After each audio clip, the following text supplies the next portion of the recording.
ओम श्री गणेशाय नमः। ओम श्री गंगनपते नमः। ओम श्री गुरुदेवा नमः। आप सभी का हार्दिक अभिनंदन मेरे चैनल में। आज मैं एक दूसरे टॉपिक पे बात करना चाह रहा हूँ। एस्ट्रोलॉजी से रिलेटेड है, but it's more to do with spirituality. Spirituality की ज़्यादा बातें हैं यहाँ पे। जो टॉपिक है वो है जाप सहित ध्यान। जाप सहित ध्यान। लोग मंत्र का बात करते हैं, लोग जाप की बात करते हैं और लोग मेडिटेशन या ध्यान की बात करते हैं। मैं एक ऐसा चीज आपको बताने जा रहा हूं जो आप में से काफी लोगों को पता नहीं होगा कि ये सारी चीज को मिला के हम एक क्रिया कहते हैं, उसे कहते हैं जाप सहित ध्यान। आज उसके बारे में कुछ बात करने जा रहे हैं, क्योंकि काफ़ी लोगों का मेरे पास कम्युनिकेशंस आया ईमेल के थ्रू कि कैसे हम अपना प्रॉब्लम्स खुद ब खुद सॉल्व कर सकें। और ये जो प्रॉब्लम सॉल्व करना है, इसमें उनको ना मंदिर जाना है, ना पूजा पाठ कराना है, और ना ही कोई डिफ़िकल्ट वे ऑप्ट करना है प्रॉब्लम सॉल्यूशन का। तो ये बहुत अच्छा एक रेमेडी है। तो आज इसके बारे में थोड़ा बात करके मैं इसको समझाने की कोशिश करता हूँ। तो एक एक पॉइंट लेते हैं, उसको समझते हैं, फिर सबको हम एक साथ कंबाइन करेंगे। सबसे पहले हम बात करते हैं मंत्र की। मंत्र जो है उसका एक वाइब्रेशन होता है। मंत्र जब हम पढ़ते हैं तो एक वाइब्रेशन होता है, एक कंपन होती है, एक ऊर्जा उत्पन्न होती है, जिसको हम फिजिक्स की भाषा में कहते हैं काइनेटिक एनर्जी। अगर हम सही उच्चारण सही करें तो एक वाइब्रेशन कंपन होती है, जिससे एक ऊर्जा पैदा होती है, और ऊर्जा जो है एक फॉर्म को राइज फॉर्म में कन्वर्ट होती है। और जाप मंत्र ऐसा नहीं है कि एक बार पढ़ लिए और रिजल्ट आ गया। मंत्र को भी उस एनर्जी को हम लोगों को सिद्धि करना पड़ता है। तो जो एकदम हरी में है, फास्ट मूवमेंट करने के लिए है, उनके लिए तो ये है ही नहीं। ये स्लो एंड स्टेडी है। मेरे गुरुजी ने तो मेरा पहला मंत्र मेरे को 3-4 साल तक एक ही मंत्र जाप कराते रहे। उसके बाद जब उनको समझ में आया कि हाँ सिद्धि हो गया, तब उन्होंने बहुत सारे मंत्र दिए। खैर, मैं मंत्र सारा कुछ भी शेयर नहीं कर रहा हूँ यहाँ पे। सारे मंत्र जो आपको करने हैं वो आपको गूगल में मिल जाएंगे, मैं आपको बता दूंगा। बट क्या है कि मंत्र के लिए आपको पेशेंस, धैर्य की बहुत ज़रूरत होती है। और उस मंत्र को उसी भाषा में किया जाता है। संस्कृत में करीब करीब सारे मंत्र हैं, और उसको संस्कृत में ही उच्चारण करना है, तभी राइट एनर्जी उत्पन्न होगी जो आपको फल देगी। अब जो मंत्र हैं वो कितने तरह के मंत्र होते हैं? मंत्र बहुत है, बहुत, राइट। और उसका क्लासिफिकेशन भी असंभव है। बट जो भी थोड़ा बहुत मेरे को ज्ञान है, उससे मैं लिमिटेड नॉलेज आपके साथ शेयर कर रहा हूँ। सबसे पहला मंत्र होता है गुरु मंत्र। जो गुरु, आपने किसी को गुरु माना हो, वो मंत्र आपको देते हैं। अगर आपके कोई गुरु नहीं है, आपके पास कोई गुरु मंत्र नहीं है, चिंता की कोई बात नहीं है। आपकी अपने घर की जो इष्ट, आपकी चार्ट के अनुसार आपके जो इष्ट देवता या इष्ट देवी बनते हैं, उनका भी मंत्र आप यूज कर सकते हैं। और अगर वो भी नहीं समझ में आ रहा है, तो आप तीसरा जो यूज कर सकते हैं कि जो भी प्लैनेट आपको कष्ट दे रहा है, सपोज आपको शनि कष्ट दे रहा है, तो शनि का बीज मंत्र ले लीजिए। ओम प्राम प्रीम प्रम स शनश्चराय नमः। अगर आपको गुरु कष्ट दे रहा है, तो ओम ग्राम ग्रीम ग्राम स गुरुवे नमः। तो ये मेरे ब्लॉग में भी आपको मिल जाएगा, गूगल में भी मिल जाएगा, सारे बीज मंत्र। तो आपको उस जो ग्रह आपको कष्ट दे रहे हैं उसका बीज मंत्र लेना है। फिर आता है कि कोई पर्टिकुलर एफिलिक्शन है आपके चार्ट में, कोई पर्टिकुलर एफ्लिक्शन है, उस एफ्लिक्शन को, कुछ चार्ट में आपकी अभिशप्त है, उसको ठीक करने के लिए किसी ने आपको रेमेडी के हिसाब से कोई मंत्र दिया है, तो उसका भी आपको कर सकते हैं। और अगर आपके पास कोई भी मंत्र नहीं है तो गायत्री मंत्र, गायत्री मंत्र भी एक तो नॉर्मल स्टैंडर्ड जनरल गायत्री मंत्र होता है, उसके अलावा भी हर देवी का, लक्ष्मी का गायत्री यंत्र भी मंत्र होता है, माँ तारा का गायत्री मंत्र होता है, माँ काली का गायत्री मंत्र होता है, और भी बहुत सारे गायत्री मंत्र होते हैं, तो आप उसको भी यूज कर सकते हैं। और जैसा मैंने कहा कि नवग्रह में हर ग्रह का आपको ये मंत्र है, तो आप मेरे ब्लॉग में जाके आपको जो भी प्रॉब्लम कर रहा है उसका भी आप कर सकते हैं। एक और उपाय होता है, आपके राशि में, राशि चार्ट में 12 घर होते हैं, first house, second house, third house. Each घर का कोई ना कोई स्वामी होता है, राशि स्वामी। सो मेष राशि, मेष राशि के बाद आपका वृषभ राशि, मिथुन राशि, कर्क राशि, ये सारे राशि हैं। आप इसको दो तरह से देख सकते हैं। एक तो आपका चंद्रमा जहां बैठा है वो आपकी राशि है, तो उस राशि का जो ज्योतिर्लिंग है उसका जाप आप कर सकते हैं। सपोज आपका चंद्रमा धनु में बैठा है, तो ओम काशी विश्वनाथाय नमः, राइट, वो एक सिंपल जाप होता है। या फिर आपका चंद्रमा मेष राशि में बैठा है, तो ओम रामेश्वराय नमः, तो हर ज्योतिर्लिंग का आप नाम लेके उस कर सकते हैं। या फिर चंद्रमा को छोड़ के कोई पर्टिकुलर फिफ्थ हाउस आपको प्रॉब्लम दे रहा है, तो फिफ्थ हाउस का राशि स्वामी क्या देख लीजिए, उसका ज्योतिर्लिंग का आप जाप कर लीजिए। तो कुछ भी ऐसा होता है आप वो कर सकते हैं। अब आते हैं मंत्र की सिद्धि कैसे करना। मंत्र तो सबसे पहले आपको एक मंत्र चाहिए। मंत्र की सिद्धि करने के लिए आपको रिपीटेशन करना पड़ेगा, मंत्र को बार बार पढ़ना पड़ता है। और हर मंत्र का एक को दिया हुआ है कि इतना होना चाहिए। जैसे चंद्रमा का मंत्र एटलीस्ट 10,000 बार पढ़ना चाहिए, सूर्य का मंत्र 7,000 बार पढ़ना चाहिए, राहु का मंत्र 18,000 बार पढ़ना चाहिए। तो हर चीज का एक लिमिट है, आपको वो करना पड़ता है। तो वो आप कैसे करें, आप उसको 6 महीना में भी कर सकते हैं, 6 साल में भी कर सकते हैं, डिपेंड्स आप कौन सा स्टाइल से कैसे आप उसको करते हैं। बट एक क्यूमुलेटिव फिगर्स होता है, जब तक आप वहां नहीं पहुंचिएगा आपकी मंत्र सिद्धि नहीं होगी, और उसका जो रिजल्ट जो होता है वो आपको नहीं मिलेगा। वैसे आप जैसे ही जाप शुरू कीजिएगा तो रिलीफ मिलेगा। रिलीफ और ट्रीटमेंट में दोनों में डिफरेंस होता है। रिलीफ, आराम आपको मिलेगा, बट कष्ट दूर होने के लिए आपको पूरा का पूरा सिद्धि करना पड़ेगा। तो उसके लिए क्या होता है, मंत्र का जाप करना पड़ता है। अब टॉपिक नंबर 2 पे आते हैं, जाप।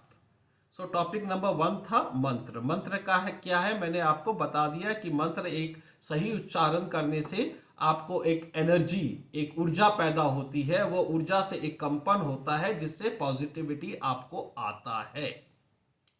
सबका उपाय मैंने अल्टीमेटली मैं सबको मिला के एक प्रॉपर तरीका बताऊंगा। अभी मैं पीस मिल में बता रहा हूं। ये हो गया आपका मंत्र। अब हम आते हैं जाप पे। जाप का मतलब क्या हुआ, रिपीटिशन ऑफ मंत्र। मंत्रों को दोबारा दोबारा तिबारा चौबारा पढ़ते रहना, उसको जाप बोलते हैं। इससे आपको सत्य चित्त आनंद, इटर्नल ब्लिस जिसको बोलते हैं, वो मिलता है। लेकिन पूरी श्रद्धा के साथ, पूरी फीलिंग के साथ आपको वो जाप करना पड़ेगा। श्रद्धा में कमी है, फीलिंग में कमी है, तो आपको वो ऑप्टिमम रिजल्ट नहीं मिलेगा। तो उसका एकदम ध्यान रखना चाहिए कि आप प्रॉपर तरीके से जाप करें। प्रॉपर तरीका क्या है मैं आपको वो बता रहा हूं। उससे पहले, तरीका से पहले हम आपको बताते हैं जाप कैसे कैसे किया जाता है। हमारे जो ऋषि मुनि बता के गए हैं, चार तरीका होता है जाप करने का। मानसिक जाप। मानसिक जाप मीन्स एकदम जो आप जाप का उच्चारण कर रहे हैं वो मन ही मन कर रहे हैं, उसका उच्चारण किसी को सुनाई नहीं देगा। जैसे गायत्री मंत्र के बारे में कहा गया है कि उसका जाप हमेशा मानसिक ही होना चाहिए, उसका जाप कभी भी लाउडनेस में नहीं होना चाहिए। मानसिक का उल्टा है वैखारी जाप। वैखारी जाप मीन्स आप जोर जोर से जाप का उच्चारण करके आप उसका जाप कर सकते, मंत्र का उच्चारण करके आप उसका जाप कर सकते हैं। अब तीसरा है दोनों के बीच का, मानसिक और वैखारिक के बीच का, उपांशु जाप। इसमें क्या है कि एकदम व्हाट यू कॉल मर्मरिंग, जिसको इंग्लिश में बोलते हैं, विस्परिंग बोलते हैं, वैसे जाप का उच्चारण करना। और चौथा, ये बहुत महत्वपूर्ण है, ये बहुत महत्वपूर्ण है, ये हम लोग यंत्र में ज्यादा यूज करते हैं लेकिन मंत्र में भी कहा जाता है, लिखित जाप। आप एक कॉपी खरीद लिए, लाल इंक वाली पे कलम खरीद लिए और रोज जाप को लिखते रहे, रोज लिखते रहे और रोज डिसाइड कर ले कि हम एक पेज रोज भरेंगे और फिर एक काउंट कर ले वर्ड काउंट में कि एक पेज में कितना आता है। ये हाथ से लिखना पड़ता है, ये कॉपी कट पेस्ट नहीं चलेगा, ठीक है। तो ये जाप हुआ। जाप के लिए माला की भी बहुत जरूरत है। जाप तो उसको माला के बारे में हम थोड़ा देर में बताते हैं, को एंड में जब कंक्लूड करेंगे तब हम बताएंगे। अभी हम बात कर रहे हैं ध्यान की। तो ये कौन सा ध्यान की बात कर रहे हैं हम लोग? बोले जाप सहित ध्यान। So it is a meditation with mantra जाप।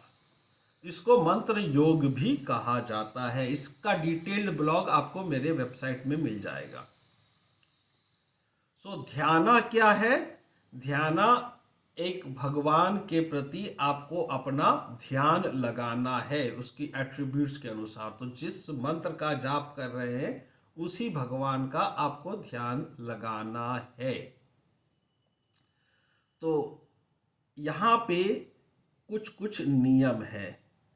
जाप और ध्यान एक ही साथ जाता है, अलग अलग नहीं। जो सिर्फ मेडिटेशन वैक्यूम में करते हैं वो मेडिटेशन इज नॉट इनफ मेरे हिसाब से। हम लोग जिस स्कूल ऑफ थॉट से आते हैं वहां पे मेडिटेशन में भी जाप जरूरी होता है।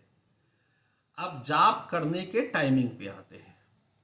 जो बेस्ट टाइमिंग माना गया है उसको हमारे यहाँ संधि टाइम कहते हैं।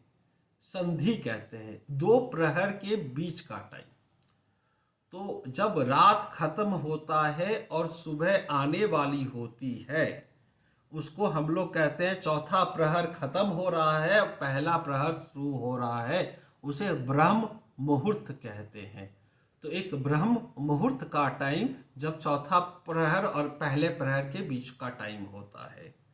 दूसरा टाइम होता है जो एक्चुअली अभिजीत टाइम कहा जाता है, जहां पहला प्रहर खत्म हो रहा है, दूसरा प्रहर शुरू हो रहा है, नून टाइम।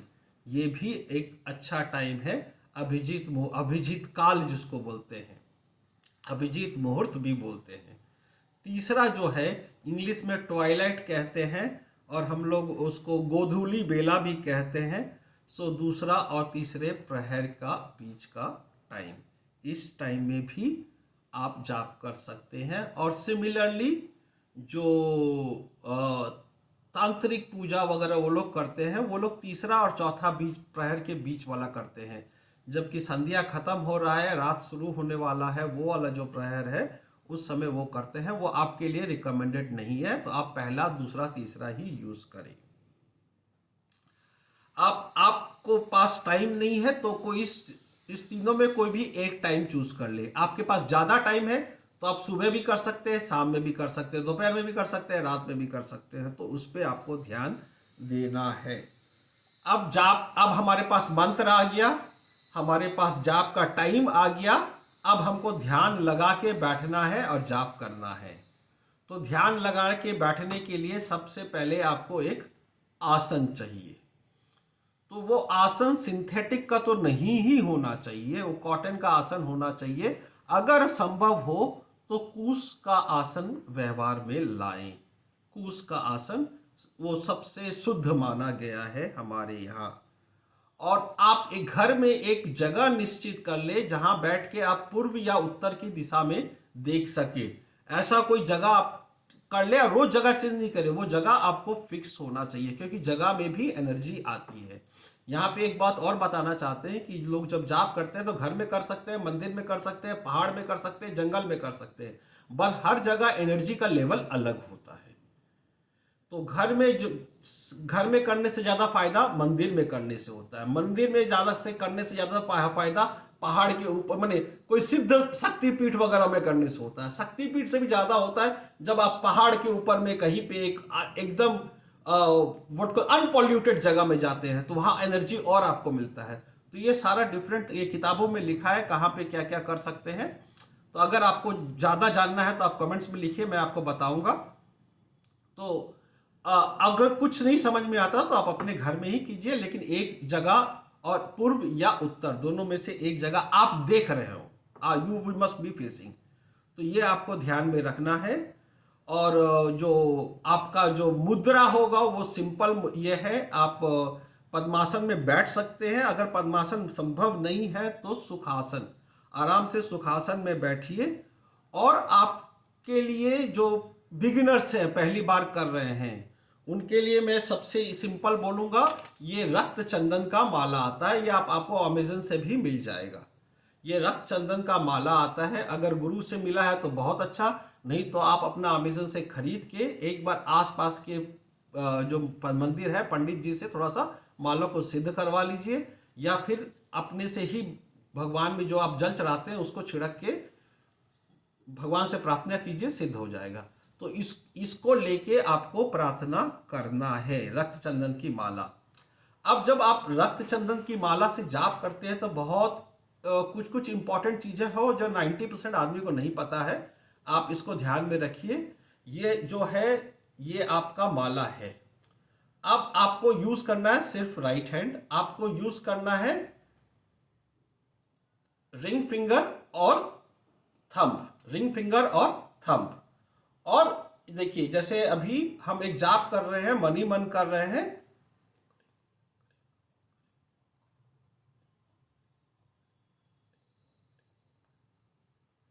ये आपने देखा कि मैं कैसे जाप कर रहा हूं।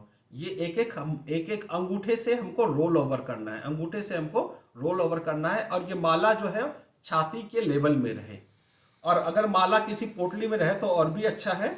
अगर लोग आ रहे जा रहे हैं, आप अकेले हैं तो खुला माला कर सकते हैं। और माला फ्लोर पे टच नहीं हो, ये आपकी चेस्ट लेवल पे हो आप करें, और ध्यान सामने की लेवल पे हो, ऐसे आपको जाप करना है।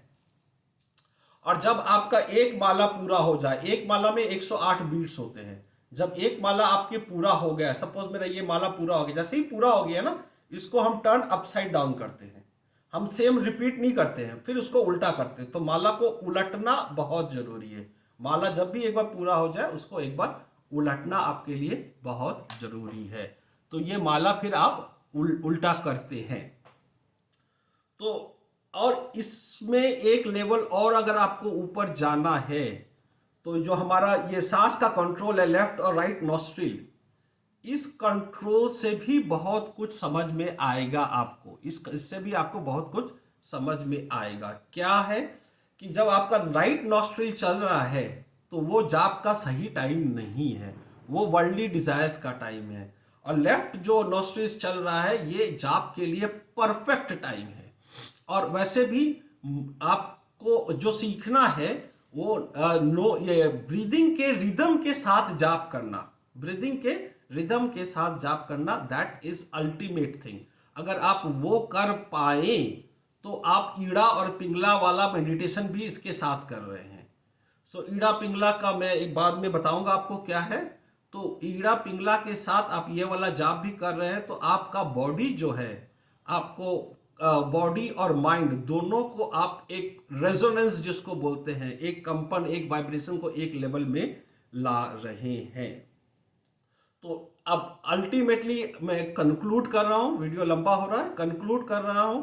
आपके पास एक माला हो, आपके पास एक मंत्र हो, आपके पास एक आसन हो, एक ही आसन एक ही जगह, पॉसिबली एक ही टाइम, और एक ही फेस ईस्ट या नॉर्थ फेस करके आप पूजा करें। बैठने से पहले मैं छोटा सा बता देता हूं आपको क्या करना चाहिए। जाप शुरू करने से पहले सबसे पहले ओम श्री गणेशाय नमः, ओम श्री गणपते नमः, ओम आधा ये गणपते नमः, ओम श्री गुरुदेव नमः बोलना है। और थोड़ा सा पानी जो है वो 10 दिशा में छिड़कना है। तो 10 दिशा आपको पता होगा।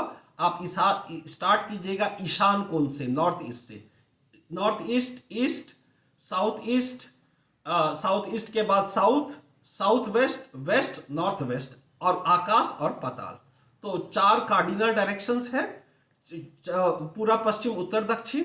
4 जो है कोण है, 4 कोण है, ईशान कोण, नैऋत्य कोण, वायु कोण और अग्नि कोण। ये 4 कोण है। और आकाश पाताल, 4 पानी छिड़क दीजिए और अपने और थोड़ा सा पानी अपने आसन पे छिड़क दीजिए। आसन पे छिड़क के आसन शुद्धि भी किया जाता है। आसन शुद्धि का एक सिंपल मंत्र है ओम आधार सत्य कमलस्तई नमः। आसन शुद्धि कर लीजिए, फिर आप बैठिए। जितना बड़ा भी मेलेफिकनेस आपके ये हॉरोस्कोप में हो, आपके चार्ट में हो, उसका 100% रेमेडी आप खुद कर सकते हैं। किसी मंदिर, किसी तांत्रिक, किसी को 1,00,000, 2,00,000, 50,000, 20,000 कुछ नहीं देना है। You can do it yourself. That is the ultimate thing. जो मैंने आपको अपने से व्हाट यू कॉल ना, स्वावलंबी होना, right. Self help is the best help. तो based on that I have created this video. Thank you for watching, thank you for your patience and I hope कि ये आपकी जिंदगी में कुछ काम आए और आपकी जिंदगी को और अच्छा बना सके। Thank you very much. नमस्कार।